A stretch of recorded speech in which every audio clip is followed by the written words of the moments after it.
right here on France 24. Welcome back, or welcome if you're just joining us. This is The World This Week, and with us is Régis Le Sommier of French news magazine Paris Match. Also with us from U.S. news magazine Time, Vivian Walt. Craig Capitas, author of Bear Hunting with the Politburo, now in its third run. Third run, looking for a fourth. Okay. Harold Hyman of the French all-news station BFM TV. Welcome to all of you. Just before the break, we were discussing the first tests that'll come for François Hollande. Craig Capitas, that brings us to Greece. How soon into Hollande's mandate does he get that 3 a.m. phone call from the head of the European Central Bank saying from Mario Draghi saying, François, we have a little problem in Athens? About 35 seconds ago, I think we received it. I was sitting there with a bunch of businessmen in Greece last week on the West Coast. And someone comes in and said, one of these businessmen, he said, it's the end of the world here. It is the end of the world. Locusts are descending upon us. It's the apocalypse. And I said, Ed, I think that metaphor might be a little bit over the top. He said, no, locusts are descending upon us. Northern Greece is overrun with locusts at the moment. It's looking to wipe out all of the agriculture. Big story. This has been in the paper for the past couple of days. It's bad. They can't agree on a government. As you just reported, the left party, the radical left party, won't go sit down with PASOK. We have another election coming up there on the 17th. And I think it's reached a point that anyone who says they know what's going to happen in Greece is person, don't believe him, because that's the same person who says, I don't get drunk on champagne. I don't think anyone knows at this point. I really don't. It's gotten that bad. On champagne. Yeah. Well, one other statistic here, which was reported over the weekend.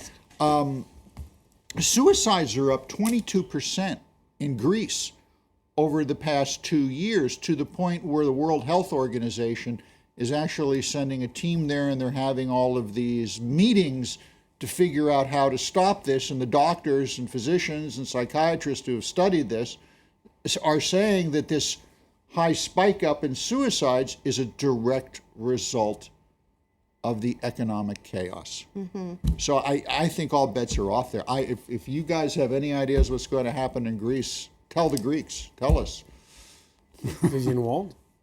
You know, the amazing thing is, if you think back 10 years, the EU and joining the euro was supposed to be all about stability. It was supposed to give you a kind of secure cushion that no matter what happened, you were part of this big club that was going to bolster you up. And what's really amazing is this kind of slow boil crisis that's suddenly really become like an implosion. It is just... It's almost like the Eurozone didn't have a plan to deal with this. And part of that backlash, in regards to what you're saying, Régis Le Sommier, there was a report on French television this week about French banks and how much they went headfirst into Greece. Do you expect to see a backlash against financial institutions? We haven't really seen one on a large scale in this country. Well, I think it could happen very well for Spain. I mean, because Spain is the next in line, and it's going to be much more serious. I think. We've heard about apocalypse starting in Greece, but I think with Spain, even Obama this week said that they have to watch carefully what's going on there, because the Americans have a lot at stake. So of course everything is linked, and the banking system is actually looking at what's going on over there with very extra care and with a sense of fear, I think, at this point. And but with Greece, as an editorial, we're looking. I mean, every week now we've just sent a team of reporters there, and we're like, what are we going to do next? I mean, we've done all the story. We're talking about suicide. We've shown people that actually set themselves on fire. In order to protest. I mean, these scenes. I mean, there's always been a tough element of partisanship in Greece politics. I mean, Greece used to be a dictator under the regime of the colonels, but seeing people setting themselves on fire is something that wasn't seen, and so we've seen that. We've now this time we've had a bit of exotic thing with this sort of Nazi party that's in Parliament, and we can show that if people like that actually make it to Parliament, you have something quite serious on your hands. The left wing is another thing. We're going to see the sort of local Mélenchon who's actually ruling the show over there and saying, I'm not going to join with PASOK. And so it's where is this country going? And chaos is a Greek word, and it is chaotic. And then again, the Germans are starting, they said, with the Greek, they're starting to get people accustomed with the idea that actually Greeks could leave the euro without, that it could be possible that Greece leave the euro. That's what the Germans are trying to do right now. On the World This Week's Facebook might page, be realistic. On the World This Week's Facebook page, we asked you if Athens will stay in the Eurozone, and David from Rouen, France, wrote, will Athens stay in Greece? Even more importantly, how many Greeks will stay in Greece? Are people like, is there an exodus of Greeks leaving their own country? Well, there is. I did a story a few months ago on a Greek chef here in Paris who over the past 2 years has had hundreds of friends, neighbors, relatives, friends of friends contacting her, trying to find work in Paris or even a place to live in France because there's nothing there. She tells me within the Greek community here, this is the trend. But where are they going to go? Australia. Germany. Well, there's lines at the Australian Embassy. In fact, the Australian Embassy has for the past 6 months been holding essentially re-education camps at various civic auditoriums in Athens, training people to fill out the forms, telling them what they need to go to Australia. But there's something more important here that being Greek, I can tell you, and I think this is probably true for any nationality, beyond the physical movement of leaving a country, there's a psychological exodus. And that psychological exodus from the country has been going on for the past 4 years. And that's why one of the reasons why you're seeing these suicides. This is what people do when they have nothing. There's a sense of forlornness there, that going back to drachma is inevitable, that Europe is going to forget about Greece, that Greece is essentially going to become an extension of Albania, and more investment capital is going to go to Fyrom, Macedonia, which is advertising heavily and getting investment capital. The situation, one has to put this, and I think you have to be cautious, but you spend time there. I think if any of you here went down there to do a story and walk through it, you're going to see the same. You're going to sadly see the same things. A final point on this, Régis Le Sommier mentioning how the angles have been looked over and everything. In light of what Craig is saying, and it looks like we are headed to another round of voting. Harold Hyman, do you think that on your television station, now that the French elections have passed, that there'll be a lot more attention to what goes on in Greece? Yes, we had correspondence almost right away after the French election, keeping us up to date. And we followed it quite heavily before the election frenzy. Really, the election frenzy just wiped out maybe about a month, I would say, of the normal attention that you would pay to Greece. But just to point out one sort of long-term thing, the Greeks are now evolving into an Argentina in our midst, and there's something I hear all the time is that they never really had a state, and that they never had land delimitations, so they never had proper taxing. There was never land registry. Right, land registry, right, cadastre, and that they're now facing the sort of this sort of carelessness, and they're paying the bill at the worst time. All right. Speaking of elections, 2 weeks from now, Egypt picks a president, a poll that's wide open, like never before after the fall of Hosni Mubarak, and a campaign really full of surprises. Last week, it was rioting in the streets of Cairo against the ban on a popular Salafist candidate. This week, it was millions sitting down to watch a first-ever candidates debate between two of the frontrunners, a popular former leader of the Muslim Brotherhood and a former Mubarak foreign minister turned Arab League chair. Does Dr. Amr Moussa think that after having been a minister in the previous regime, which the Egyptian people overthrew after 30 years, in the regime which created the problem, that he can emerge as a leader who can solve the problem? I can also say that you too were silent. You used to defend the positions of the Muslim Brotherhood and not the interests of Egypt, but only the positions of the Brotherhood. Vivian Walt, the French presidential debate ran 20 minutes over. This thing went on for 6 hours, and it had that little Egyptian touch, which was apparently Abdel Fattah was caught in Cairo traffic on the way to the studio. Well, exactly. And I think probably 99% of the country sat riveted to their televisions for 6 hours. It was unbelievable. If you really think about it, 16 months ago, you have a leader who seemed completely untouchable, who would go on television, which he totally controlled, and tell the country what to think. And now you have two politicians going at each other with, no holds barred. It was just, I think, awesome in the real sense of the word.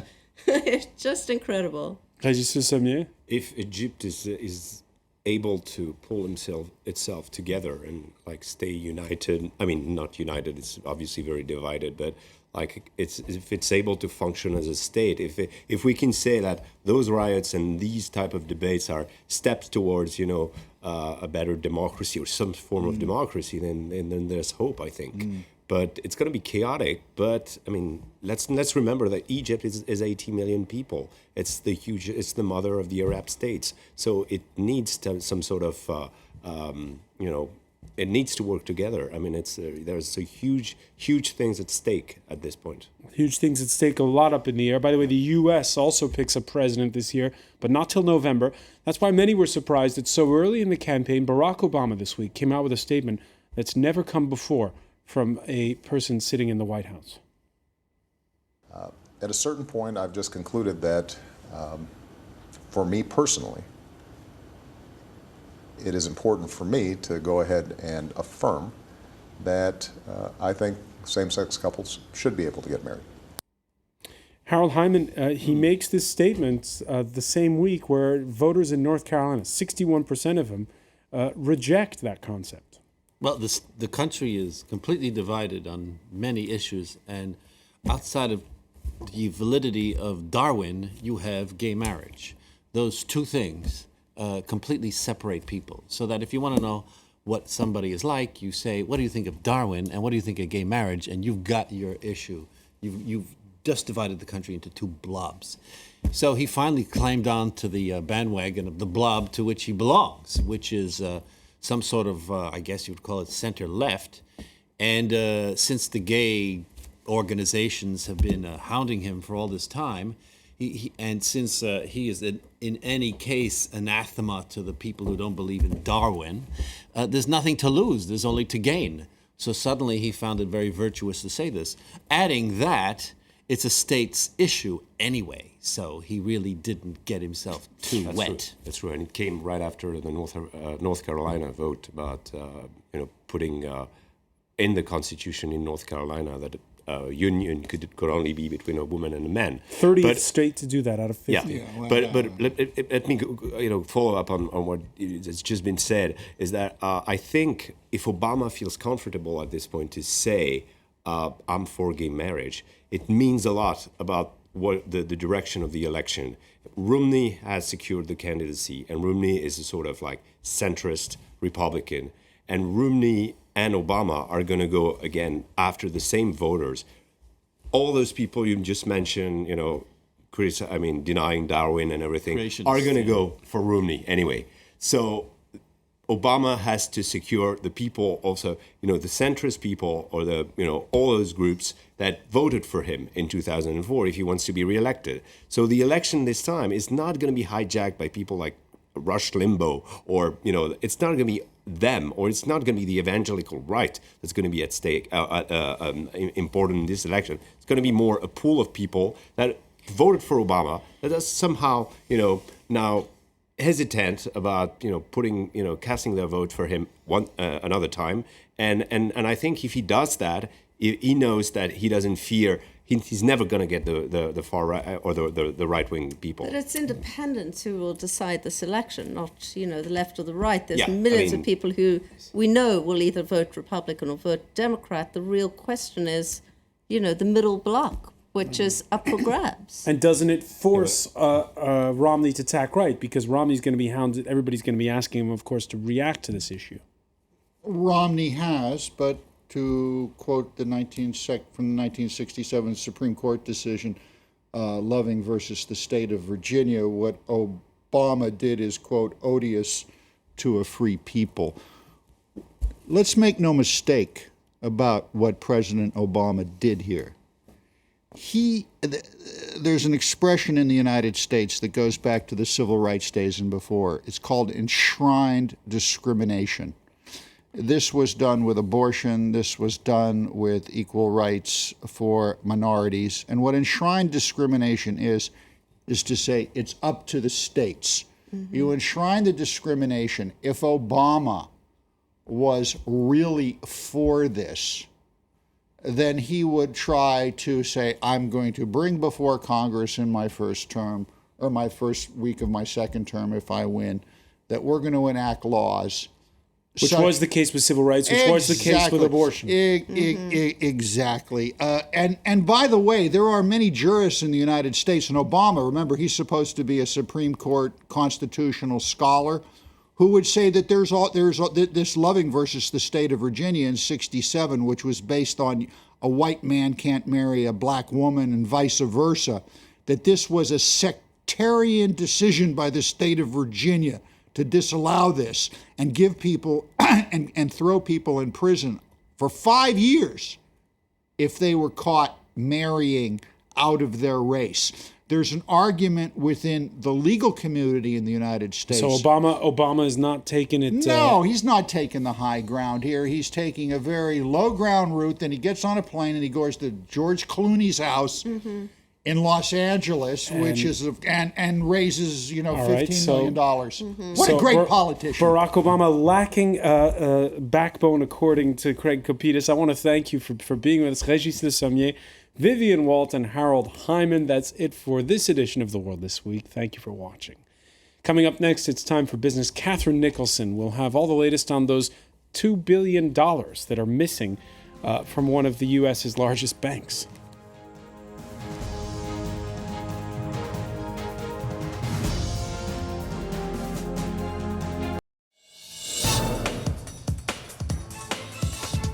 The threat of starvation hangs over the Sahel. In Chad, 1 child in 5 won't live to the age of 5. Again this year, drought has caused severe food shortages. But the fight back has begun. France 24 went to meet the people working to stop the children of the Sahel dying from hunger. Planet Hope, Tuesday, 10:15 a.m. Paris time on France 24.